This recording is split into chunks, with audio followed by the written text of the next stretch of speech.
ये कहानी है भारत और बांग्लादेश के बीच खेले गए क्रिकेट के उस रोमांचक मैच की, जब अपने घर पर बांग्लादेश खुद को किसी शेर से कम नहीं समझ रहा था। ढाका के मैदान पर खेले गए उस मैच में बांग्लादेश ने पहले बल्लेबाजी करते हुए 251 रनों का टारगेट भारत के सामने रख दिया था, जिसके जवाबी कार्रवाई में जब भारतीय टीम के बल्लेबाज इस रन चेज का पीछा करने मैदान पर उतरे तो स्थिति काफी संकटदायक लग रही थी।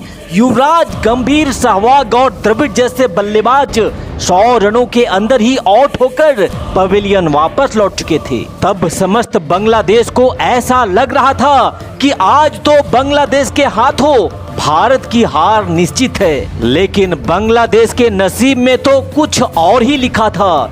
रोमांच और थ्रिलर से भरपूर इस हाई वोल्टेज मैच का पूरा हाईलाइट वीडियो मैं आपको दिखाने जा रहा हूं, लेकिन आगे बढ़ने से पहले प्लीज इस वीडियो पे एक लाइक जरूर दीजिएगा और चैनल पे नए हैं तो सब्सक्राइब करना भी बिल्कुल मत भूलिएगा। ये साल था 2007 का, जहां राहुल द्रविड़ की कप्तानी में भारतीय टीम 3 वनडे मैचों की सीरीज खेलने बांग्लादेश के दौरे पर गई थी और ये इस सीरीज का पहला मैच था जो ढाका के शेरे बांग्ला नेशनल स्टेडियम पर शुरू होता है, जहां बांग्लादेश की टीम टॉस जीतकर पहले बल्लेबाजी करने मैदान पर उतरती है। और बांग्लादेश का ये फैसला उनके लिए सोने पे सुहागा की तरह था, क्योंकि उनके ओपनर जावेद उमर और तमीम इकबाल ने शुरुआत से ही आक्रामक बल्लेबाजी करते हुए रनों का अंबार लगाना शुरू कर दिया था।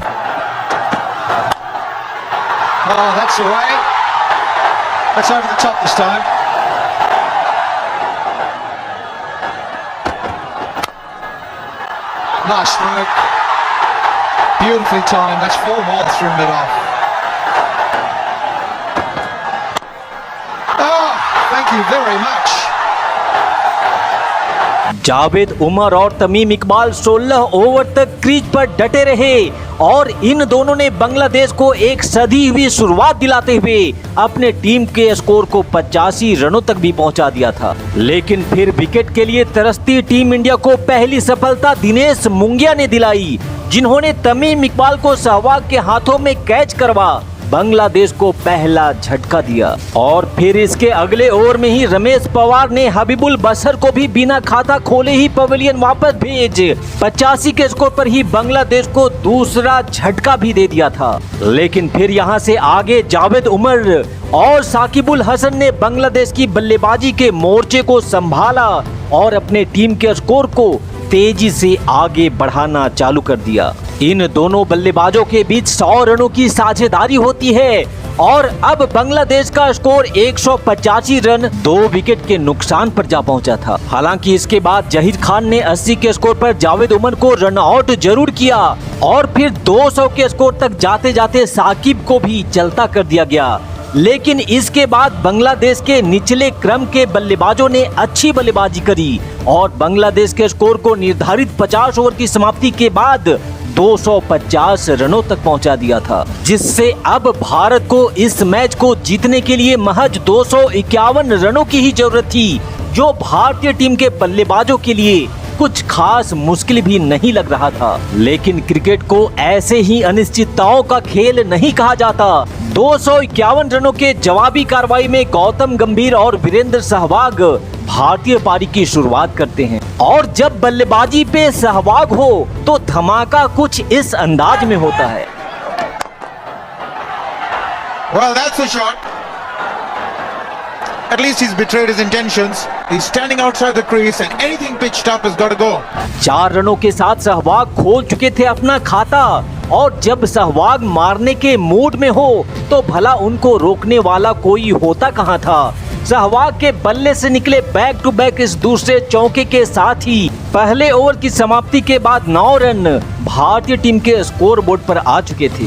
और फिर दूसरे ओवर को भी रंगारंग बनाते हुए गौतम गंभीर ने लेग साइड के रास्ते गेंद को सीमा रेखा के पार भेजा और अपने पारी का पहला चौका अपने नाम जोड़ा। That's been swatted away. Just trifle short outside the off stump. Gautam Gambhir is really turning on the screws here. And through the line. Oh, what a shot. That is brilliant.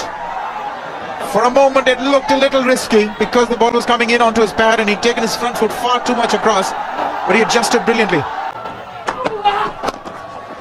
That's runs, at least 2, maybe 3 if they can race through.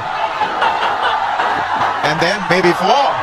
यहाँ गौतम गंभीर और वीरेंद्र सहवाग ने मिलकर भारतीय team को एक विस्फोटक शुरुआत दिलवाते हुए 5वें ओवर में ही 35 रन बोर्ड पर लगा दिए थे। लेकिन फिर ओवर की आखिरी गेंद पर गौतम गंभीर 17 बॉल में 21 रन बनाकर एलबीडब्ल्यू आउट हो जाते हैं और 5 ओवर की समाप्ति के बाद अब भारत का स्कोर था 35 रन 1 विकेट के नुकसान पर। अब भारत को जीत की सफर तक ले जाने की जिम्मेदारी अपने कंधों पर लिए महेंद्र सिंह धोनी मैदान पर बल्लेबाजी के लिए आते हैं और यहाँ धोनी ने आते ही दिखाया अपने बाजुओं का दम।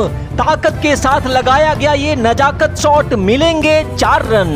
यहाँ से आगे धोनी और सहवाग ने मिलकर एक बार फिर से बांग्लादेशी गेंदबाजों को पीटना शुरू कर दिया।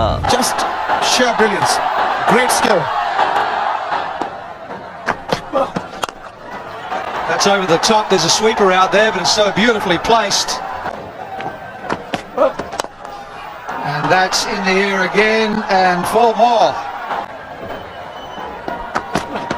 And there he goes again. And that'll be 4 more when he's in this mood, this frame of mind. इस ओवर में अब तक सहवाग 5 गेंदों पर 4 चौके जड़ चुके थे, लेकिन फिर ओवर की आखिरी गेंद को भी बाउंड्री के पार भेजने के प्रयास में सहवाग साकिबुल हसन के हाथों में कैच दे बैठते हैं। सहवाग ने बनाए थे 21 बॉल में 30 रन और 56 के स्कोर पर भारत ने खो दिया था सहवाग के रूप में अपना दूसरा विकेट। यहाँ एक अच्छी शुरुआत के बाद भारतीय टीम की स्थिति थोड़ी गड़बड़ाती नजर आने लगी थी, क्योंकि नंबर 4 पर बल्लेबाजी करने आए युवराज सिंह मात्र 1 रनों की निराशाजनक पारी खेल टीम को संकट में छोड़ पवेलियन वापस लौट आते हैं, जिससे प्रेशर पूरी तरह से भारतीय टीम के ऊपर आ चुका था। लेकिन अब यहां से आगे महेंद्र सिंह धोनी कप्तान राहुल द्रविड़ के साथ मिलकर बड़ी ही सूझबूझ के साथ भारतीय पारी को आगे बढ़ाना शुरू करते हैं। Magnificent shot. He loves the square of the wicket on both sides. Ends the over with the boundary. 12 overs gone. 76 for 3. Well, just by saying that, look at that. That is beautifully played. 4 runs. Easy pickings. There's a chance for the batsman to make a mistake. Good use of the feet again. All Mahendra Singh Dhoni had to do was clear the inner ring, which is so easy for him because he's such a strong man. The bottom hand again coming into play.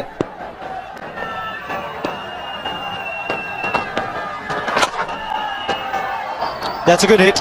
This time along the ground and finds the... अब तक 20 over का खेल समाप्त हो चुका था और भारतीय टीम ने 3 विकेट खोने के बाद 110 रन भी बोर्ड पर लगा दिए थे। लेकिन पारी का 21वां ओवर एक बार फिर से भारत के लिए मुसीबत साथ लेकर आता है और कप्तान राहुल द्रविड़ भी 39 बॉल में 22 रन बनाकर पवेलियन वापस लौट आते हैं। अब धोनी का साथ देने आए थे दिनेश मोंगिया और मुंगिया ने आते ही जब पूरे कॉन्फिडेंस के साथ एक कमाल का चौका लगाया, तब लगा कि यही है वो खिलाड़ी जो धोनी का साथ देकर ये मैच जिताएगा। फिलहाल यहाँ दूसरी छोर से महेंद्र सिंह धोनी ने भी खोले अपने हाथ।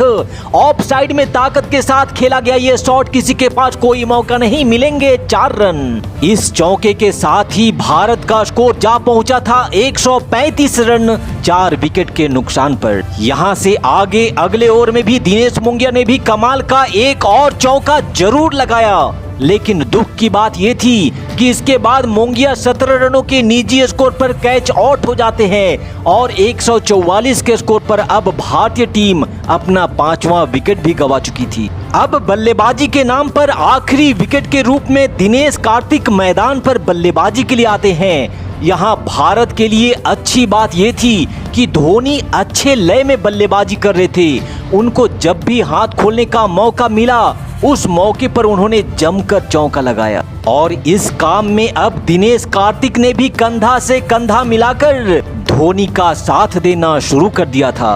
दिनेश कार्तिक के बल्ले से निकले इस चौके के साथ ही भारत का स्कोर अब 200 रनों को पार कर चुका था।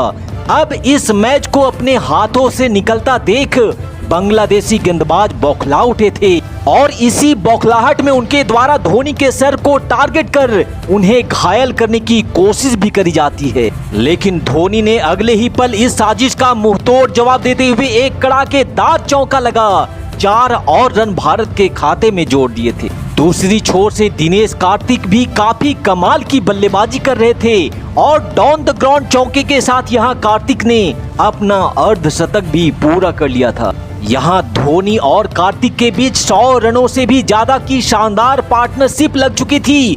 भारतीय टीम के लिए संकट की इस घड़ी में महेंद्र सिंह धोनी ने 91 रनों की बेहतरीन पारी खेली। वहीं दिनेश कार्तिक ने भी 58 रनों का सराहनीय योगदान टीम इंडिया को दिया, जिसके दम पर भारतीय टीम ने बड़ी ही आसानी से बांग्लादेश को हराकर उनके नागिन डांस करने के सपने को भी चकनाचूर कर दिया।